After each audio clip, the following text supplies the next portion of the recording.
Tabea. Tabea. Shalom. Shalom. Selamat sore. Ya, sore. Selamat sore. Duduk. Ya. Makasih Ketua. Ya.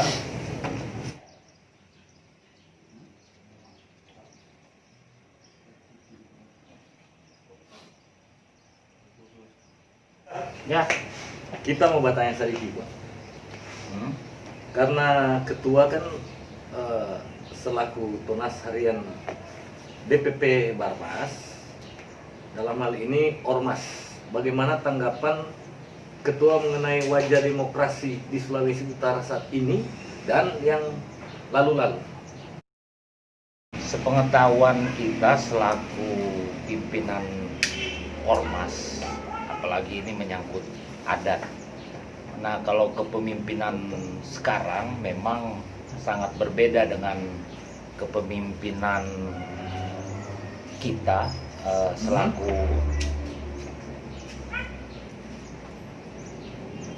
adat Minahasa. Itu kan orang mesti mengenal betul, karena kalau memilih kepemimpinan pada zaman-zaman dulu, pada masa-masa kejayaan apa yang dinamakan Tonaas, nah itu memang melalui dia datang secara spesifik dari keberadaan masyarakat adat itu sendiri.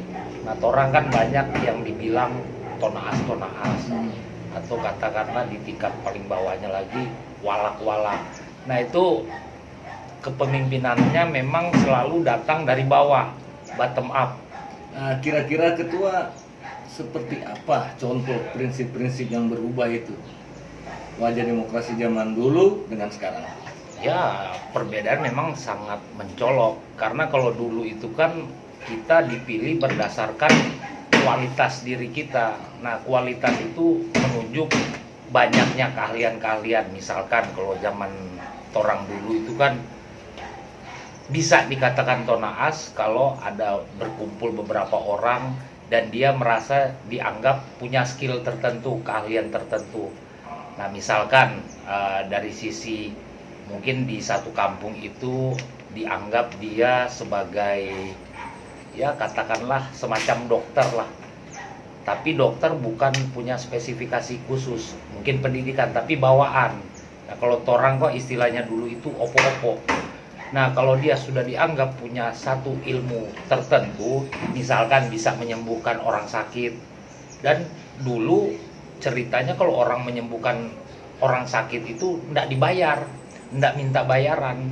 Nah, itulah dianggap dia tokoh di situ. Misalkan tokoh Dilihat dari kualitasnya ya. Kualitas diri. Ada juga mungkin ya dia jago kumpul orang. Nah, itu dianggap dia adalah Tonaas.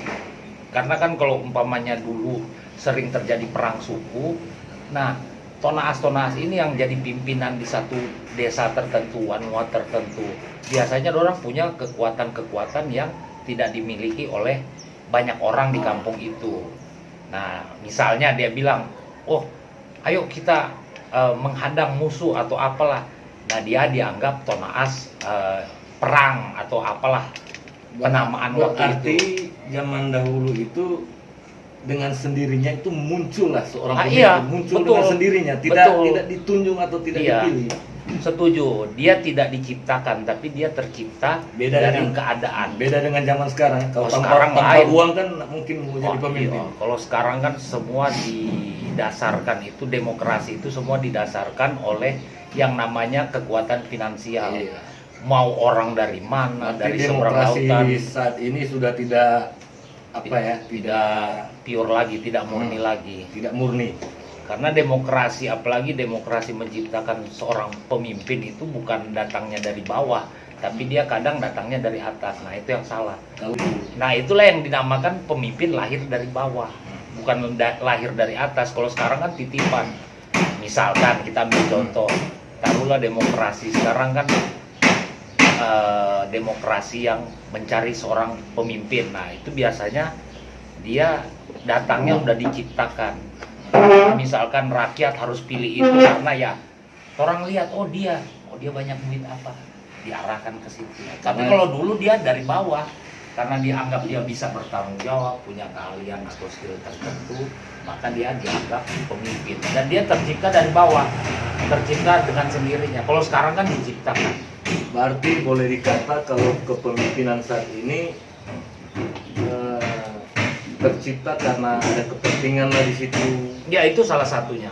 Banyak kepentingan yang melatar belakangin sampai terciptanya atau menciptakan seorang pemimpin. Kalau dulu memang terciptanya dari bawah, bottom up. Memang dulu kan nggak ada bicara bagi-bagi uang, bagi-bagi sembako apa kan. Kalau sekarang itu tanpa itu tidak akan muncul seorang pemimpin. Pemimpin. Sangat setuju. Nah, jadi kalau- kira-kira ketua untuk mengembalikan demokrasi yang murni itu saat ini kira-kira dengan cara seperti apa selaku Ya. ormas? Ya memang kalau kita pelajari dari hal-hal yang terjadi pada saat itu, pada tempo dulu, memang itu kita kembalikan lagi ke tipikal model kepemimpinan zaman itu. Caranya Nah, caranya nah, melalui ormas adat ini, Aha. orang kan Barmas, Barisan Masyarakat Adat Sulawesi Utara.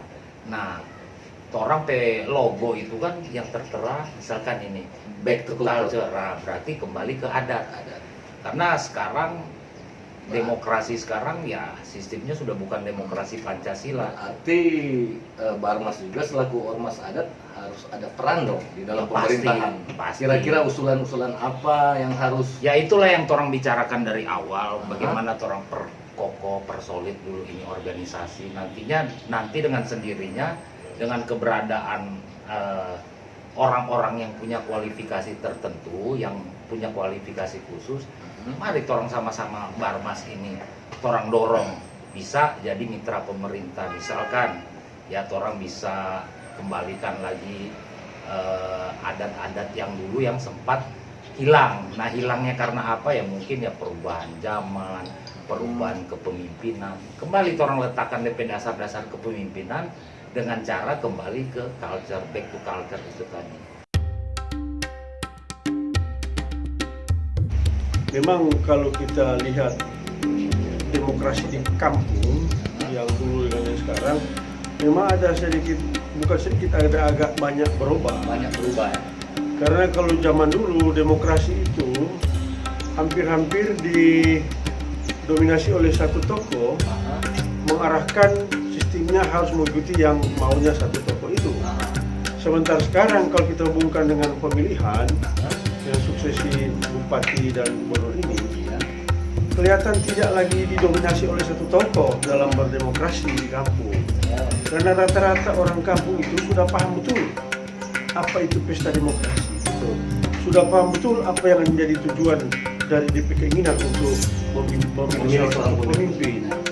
Jadi mau dipengaruhi dengan cara bagaimanapun, termasuk dengan dana, itu tidak akan berubah Zaman saat ini untuk ya. zaman saat ini. Karena ketika dia paham betul bahwa pimpinan yang dia mau ini bisa membantu dia untuk ke depan, membantu pembangunan daerah ke depan, termasuk pembangunan di desa ke depan, apapun mau dipengaruhi dengan cara apapun, tokoh siapapun, dengan dana sekalipun, tidak akan bergeming, tidak akan tergoyahkan. Karena rupanya masyarakat dalam berdemokrasi sudah sangat-sangat paham. Sudah paham betul Iya, ya. paham betul. Ini Dengan mungkin kebutuhan saat ini ya. iya, kebutuhan ke depan ketika dia melakukan pesta demokrasi, dia tahu apa yang jadi tujuan.